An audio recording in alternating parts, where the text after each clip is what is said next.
Hello and welcome to Writing Escapades. My name is David Rawding. I'm a former English professor. I am an author and a YouTuber. And yeah, this is my channel. It's called Writing Escapades. And I like to just kind of talk about writing, give writing advice, and do some book reviews sometimes as well as interviews. So this episode, it's all going to be about book reviews. So I've been reading a lot, and I want to tell you about some of the books that I have been reading.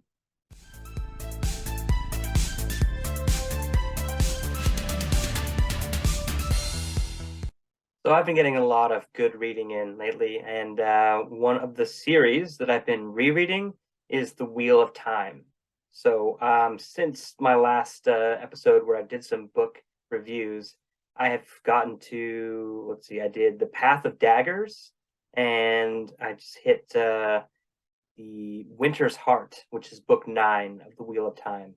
So this is a reread, and at this point in the series, you've got so many characters. I mean, there's literally thousands of named characters in these books, in this book series. It's a massive world, and I think there's over 140 points of view. So that's a serious amount of people. That's a small town worth of people to know as a reader. And at this point, I've gotten to the point in the series where when I read it, there'll be some names that'll be thrown out. Like there'll be an Aes Sedai who says, this character and this character and this character all came with me on this trip, and I'm just like, I don't even know who those people are, but I'm just running with it. It's it's seriously a massive world. But your main characters, you've got the supporting cast, but there's just a few characters that you just may not remember, and that's fine, especially if you're not reading it like straight through. I'm taking my time and even peppering other books in between. So it's an awesome series. It's a cool world.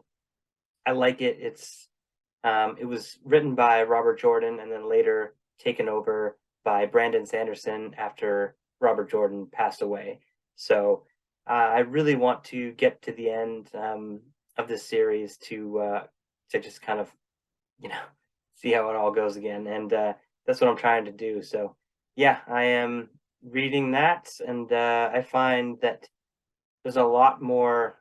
I mean, the world is huge, and you get a lot more of the Sean-Chen, which are these kind of invaders from across the sea. So you get a lot more exposure to them in this book, Winter's Heart, and you actually get a little bit less action from Rand al'Thor, who is one of the main characters.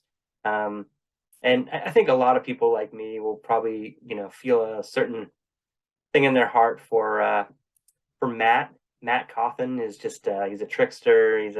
He's just kind of this lucky guy who is guided by his luck, and he's a Taviran, which means he kind of moves the world around him. And it's an interesting series, and I'm really enjoying it. So I'm doing the audiobooks this time. So awesome audiobooks, definitely recommend. And yeah, and then to go off of that, I'm also I just read Mistborn.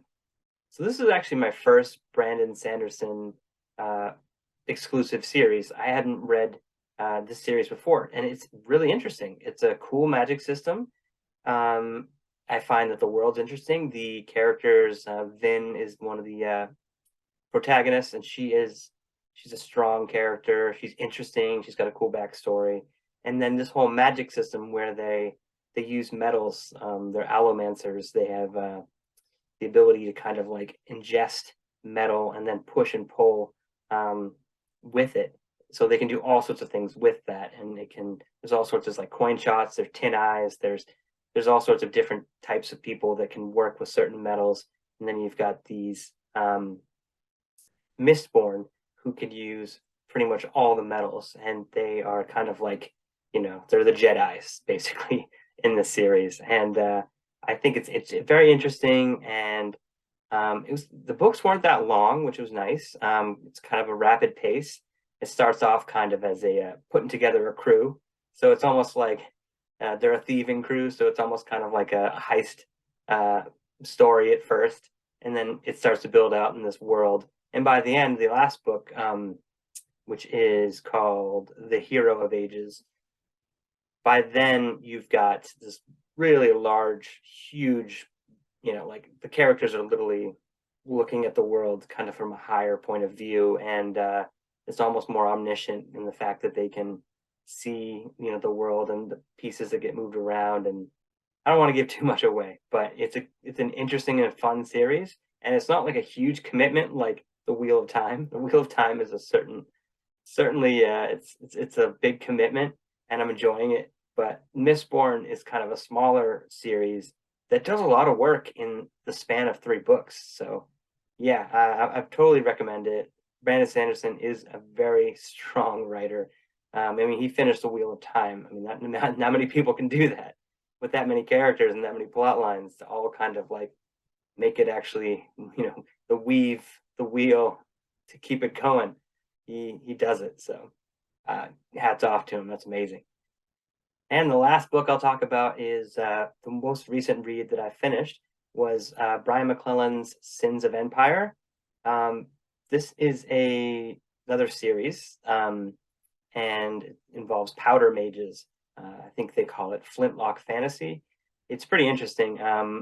Definitely kind of has it's actually funny because it has a little bit of Brandon Sanderson, his kind of Mistborn element, where these characters sniff to inhale this powder to allow them to have their ability, kind of like how the characters of Mistborn, ingest metals. And it's actually interesting because as I read Sins of Empire, I also kind of felt a little bit more like Joe Abercrombie. I wouldn't say it's as dark or as gritty as Joe Abercrombie's, like his First Law series, but it's got a little bit of that element.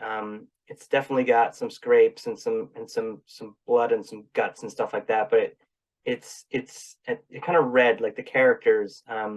They kind of struck me as characters that could have been in Joe Abercrombie's worlds. So if you read Sins of Empire, it's a combination, I would say, of Brandon Sanderson's Mistborn and Joe Abercrombie's First Law series. It's kind of it's an interesting mix, and then it's also its own thing. I mean, Brian McClellan's a strong writer, and he really brings this world and these people to life. And I found myself just kind of reading and just enjoying the escape of his stories.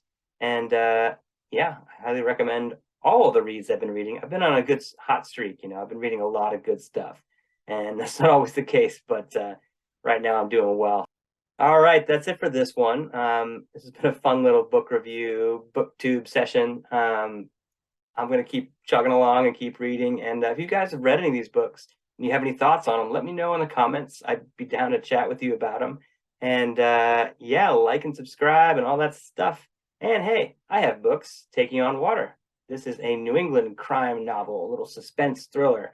It's gritty, it's dark, but it's my first book. It's my debut. So if you want to find that book, you can go on to Amazon or Barnes & Noble or anywhere online where books are sold. And then you know what? I've got a second book. It's called Redemption Grove. This is an Alaska suspense, wilderness suspense. There's some thriller elements, and it's set in Alaska, which is a place I love. And yeah, that one's also available on Amazon, Barnes & Noble, anywhere online where books are sold. So check them out if you want to. And hey, I hope you have a great day, guys. I'll catch you later.